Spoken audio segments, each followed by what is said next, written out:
बिस्मिल्लाहिर्रहमानिर्रहीम। सलामती और खुशियों की दुआओं के साथ मैं हूं तबस्सुम संगा और आपको अपने चैनल में खुशामदीद कहता हूं। आज मौलाना फजलुर रहमान साहिब ने एस्टेब्लिशमेंट के खिलाफ खुल्लम खुल्ला हल्ला बोल दिया। आज तो मौलाना फजलुर रहमान भी वाउंश में आ गए। उन्होंने कहा, उन्होंने अपोजिशन की बजाय उन्होंने एस्टेब्लिशमेंट को खुल्लम खुल्ला हल्ला बोल दिया। लाहौर जमीयत उलमा इस्लामी के मौलाना फजलुर रहमान ने कहा है कि हमारे साथ धांधली सियासी जमातों ने नहीं बल्कि एस्टेब्लिशमेंट ने की है। खुदा न खास्ता मैं इस मुल्क को बंगाल के हालात की तरफ जाता देख रहा हूँ। इन ख्यालात का इजहार उन्होंने JUI जमीयत उलमा इस्लामी पंजाब के जनरल कौंसल से खिताब के दौरान किया। उन्होंने कहा कि मैंने शहबाज शरीफ से कहा कि अपोजिशन में आ जाओ, कहीं कहीं हमारी तहरीक का निशाना ना बन जाए आप, कहीं आप हमारे ही शिकंजे में ना आए। हम एक इदारे की बालादस्ती को कभी तस्लीम नहीं करते। ये मौलाना फजलुर रहमान साहिब ने शहबाज शरीफ को चैलेंज करके कहा कि आपने एस्टेब्लिशमेंट को अपने साथ मिलाया है और हमारे साथ धांधली सियासी जमातों ने नहीं बल्कि एस्टेब्लिशमेंट के साथ मिलकर आपने की है। मौलाना फजलुर रहमान ने एस्टेब्लिशमेंट को वार्निंग देते हुए कहा कि आप अपनी हदूद में रहें, अपनी हदूद चलाओ तुसी। उसके बाद उन्होंने कहा कि ये सिर्फ मेरा मसला ही नहीं बल्कि मेरी जमात का भी मसला है। लाहौर में एंकर पर्सन इकरारुल हसन के घर पर नामालूम अफराद की फायरिंग। पंजाब के दारुल हुकूमत में वाक़या डिफेंस में निजी टीवी के एंकर पर्सन इकरारुल हसन के घर पर नामालूम अफराद ने फायरिंग की। तफसीलात के मुताबिक लाहौर के इलाके डिफेंस में एक एंकर पर्सन जिनका नाम इकरारुल हसन है, आप सब उनको जानते हैं, उनके घर नामालूम अफराद ने चंद मिनटों के दौरान वक्फे के से 2 बार फायरिंग की और वो अफराद फरार हो गए। वाक़े के बाद पुलिस की नफरी वहां पर पहुंच गई जिसने तस्दीक की कि कोई जानी नुकसान या जख्मी नहीं हुआ। इकरारुल हसन ने बताया कि 2 रोज कबल भी घर के बाहर फायरिंग हुई थी। उसके बाद SP कैंट अवैस शफीक ने बताया कि तफ्तीश जारी है और मदद CCTV कैमरों के जरिए ली जा रही है। जब पुलिस इकरारुल हसन के घर पहुंची तो उनके घर के बाहर से 9mm पिस्तौल के जो खौल थे वो उनके घर के बाहर से मिले, जो हमलावर अफराद ने फायरिंग की थी उनके घर के ऊपर। उसके बाद आपको मजीद खबरों से आगाह करते हैं। फादर ऑफ सियासत, फादर ऑफ पॉलिटिक्स, सियासत के शहनशाह सदर ममलिकत सदर आसिफ अली जरदारी, साबिक सदर आसिफ अली जरदारी दोबारा सदर बनने जा रहे हैं। वो हमारे सदारती उम्मीदवार हैं। वजीर आजम MQM समेत तमाम इत्तेहादियों ने हिमायत की। इस्लामाबाद साबिक सदर आसिफ अली जरदारी को कल एक बार फिर सदर ममलिकत बनाने की तैयारियां मुकम्मल।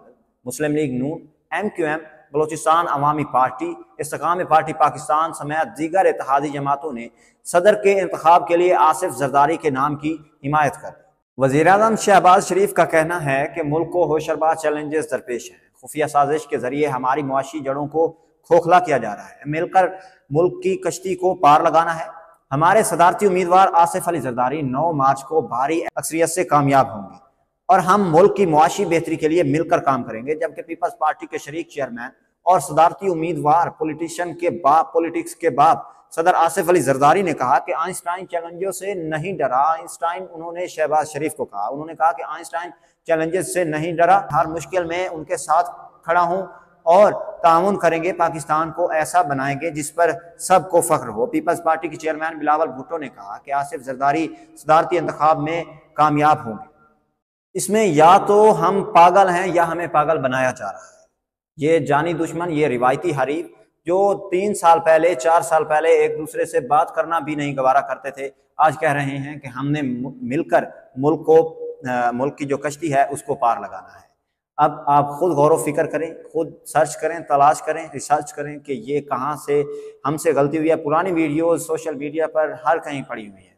तो ये थे जी सदर आसिफ अली जरदारी, जिनकी हिमायत की शहबाज शरीफ साहिब ने भी की और इस्तेकाम पार्टी पाकिस्तान के रहनुमा अलीम खान ने भी की, जहांगीर तरीन ने भी की, सब ने की। तो उसके बाद बात करते हैं ख़वातीन के हकूक़ के आलमी दिन की, जो कि अमेरिका के शहर न्यूयॉर्क से सन 1908 में शुरू हुआ, जब तकरीबन लगभग 15,000 ख़वातीन ने यह मार्च शुरू किया अपने तनख्वाहों के हसूल के लिए, अपने हकूक़ के हसूल के लिए और वोट के हसूल के लिए। तो ये अमेरिका के शहर न्यूयॉर्क से शुरू हुआ।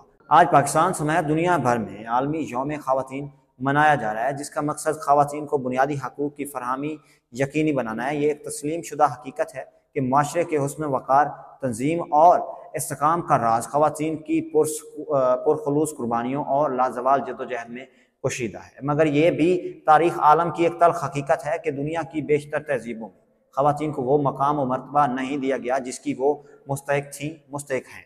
हमारे दीन और मुल्की आइन में ख़वातीन को मसावी हकदार ठहराया गया है, लेकिन बदकिस्मती से हमारा समाज आज भी ख़वातीन को मसावी हकूक़ की फराहमी यकीनी नहीं बनाने दे रहा।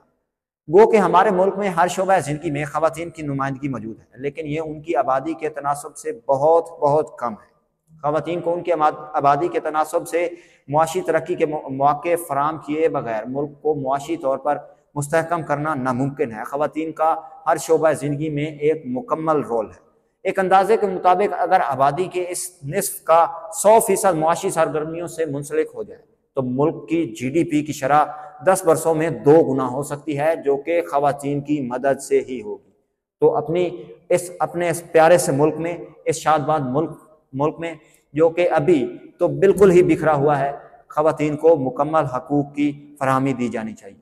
आज तक के लिए सिर्फ इतना ही। मज़ीद ख़बरों और अपडेट्स के लिए हमारे साथ रहिए। हमारे चैनल को सब्सक्राइब कीजिए, लाइक कीजिए और शेयर ज़रूर।